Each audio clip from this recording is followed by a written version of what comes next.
What's up, everybody? And welcome to another episode. Hit the like button, subscribe to my channel, and share the video. Hit the join button and become a member. Why? Well, members get exclusive content. Hit the bell icon on my channel so that you'll receive a notification every time I drop a video. You can come and watch the video, leave a comment, and like the video. Some people have said that they do not see the join button for the membership on their phone. From my understanding, Apple, the company that produces iPhone, of course, told YouTube, the story goes, that they wanted a percentage to put the join button on their phones, on iPhone.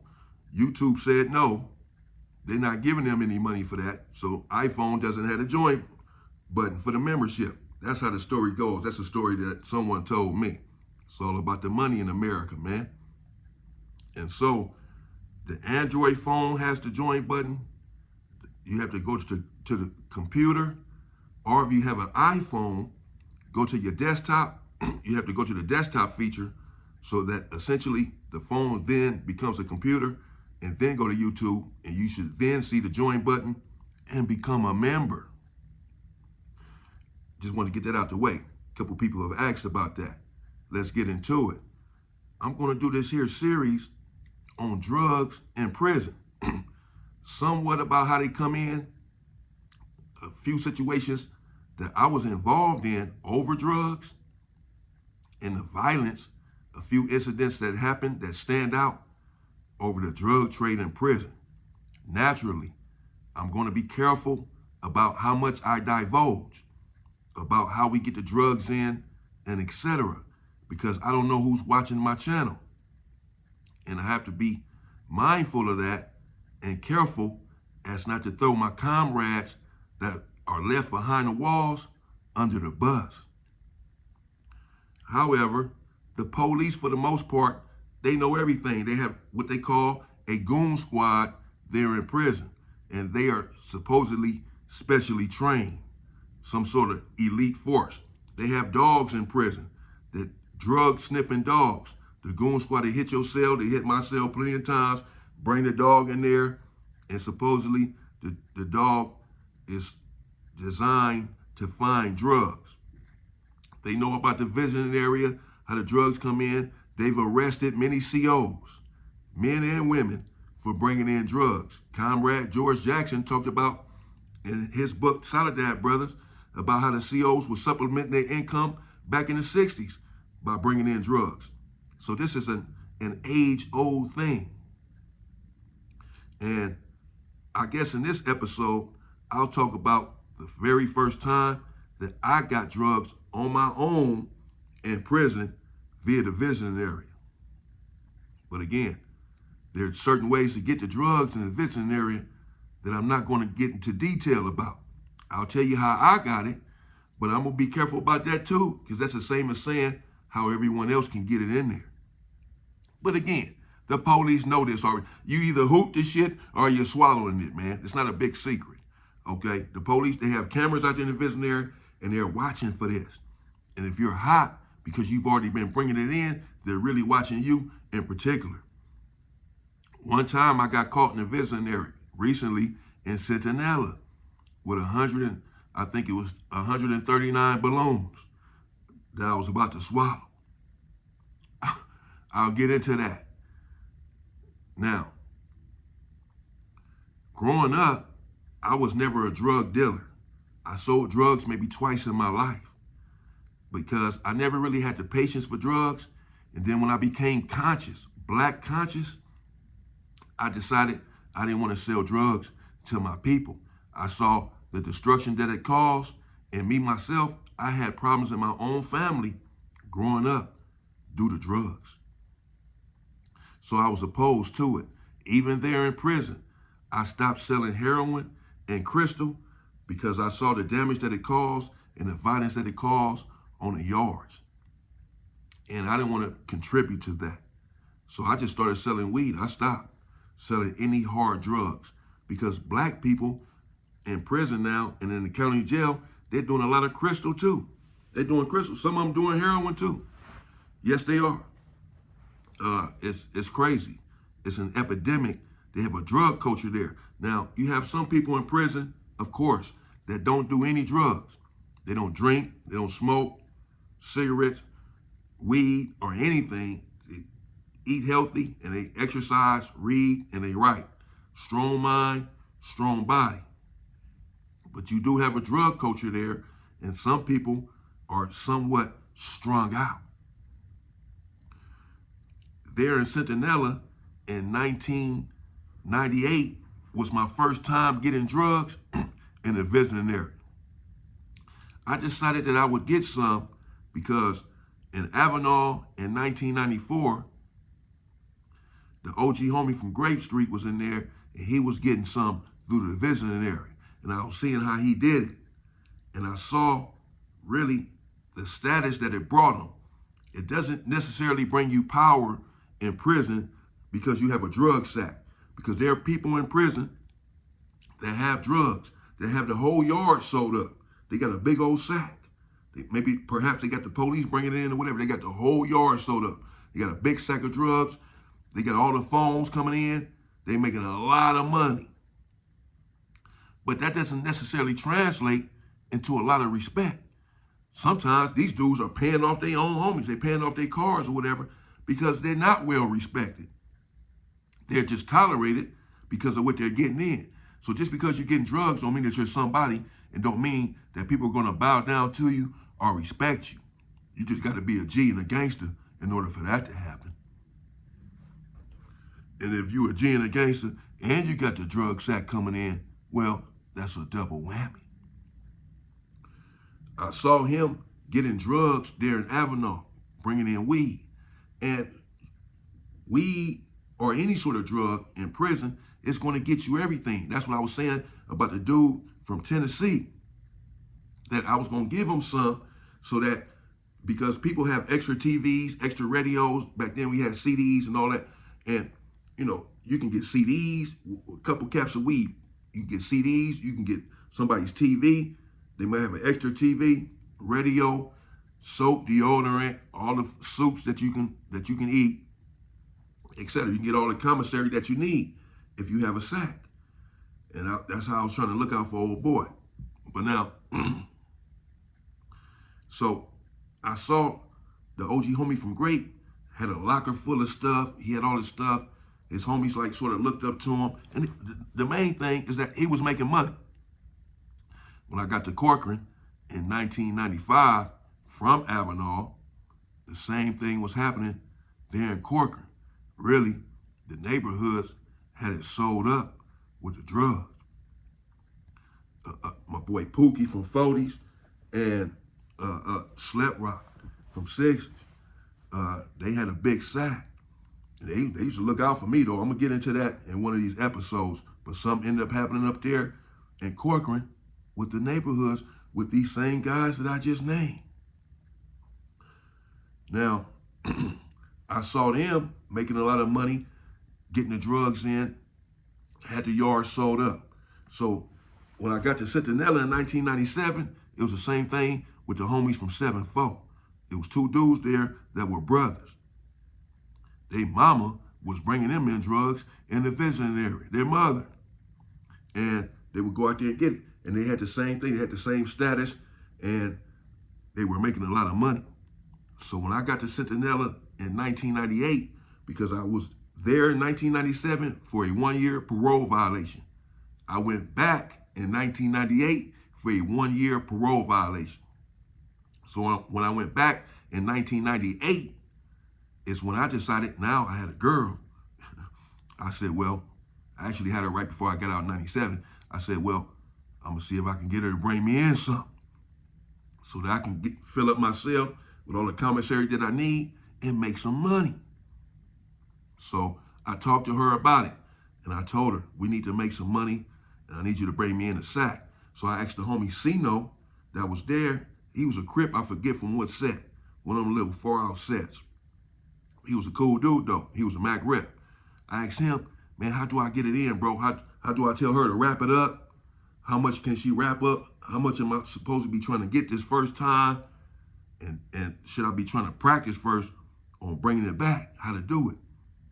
So he said, yeah, man, you should practice first on hooping it in your cell before you go out there and try to do it, bro. If you ain't never did it before, he said, I'm gonna give you something to practice with. I said, all right, cool.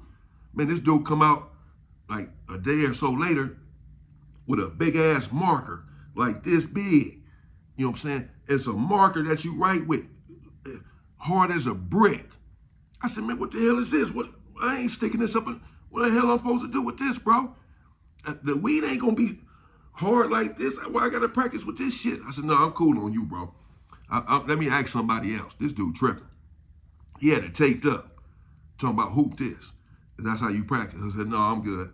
So I talked to someone else, and I did practice in the cell with something much softer.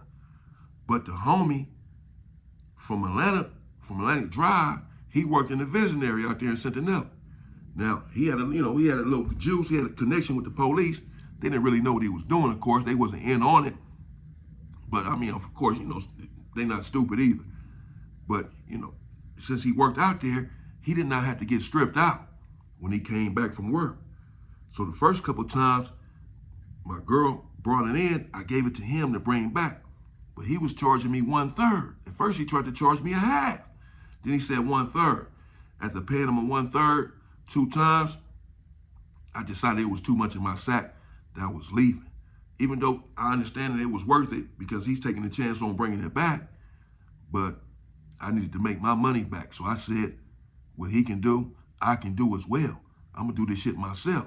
So about the 3rd time I went out there, I told the dude that was in my building to keep the police occupied, distract them while I tried to do my thing. I had already greased up before I went out there. So when your girl comes in the visiting area, they have a female cop search her. They just pat them down. They'll search your breast kind of hard. They'll press against up against your breast, like looking for a lump, looking for drugs, seeing if they smell drugs or whatever. But if they don't have a warrant, reasonable suspicion, they cannot strip your girl out. Not even reasonable suspicion. They need a warrant to strip her butt naked. Other than that, they're just gonna pat her down. But they ended up getting a warrant for my girl years later in high desert, stripped her out, found some drugs, took her to jail, and she did almost a year. I'm gonna get into that in one of these episodes. It was crazy, and we broke up after that, of course. But on this occasion, this is the same woman right here. She bringing it in now. This is the 3rd time. So she would bring it in. She'd stuff it, where. Once they pat her down, search her, our routine was for her to come in the visionary. We'd chill for a minute, play dominoes at the table, play cards, eat, talk for about an hour, sometimes 2 hours, 3 hours before she went to the bathroom. We didn't want to make it too obvious. Then she'd go to the bathroom and get it out and put it in her breast, put it in her bra. Once they search you on the way in, the searches are over. All right, you're there to see your family. They're not supposed to make you uncomfortable. They search you, and that's it.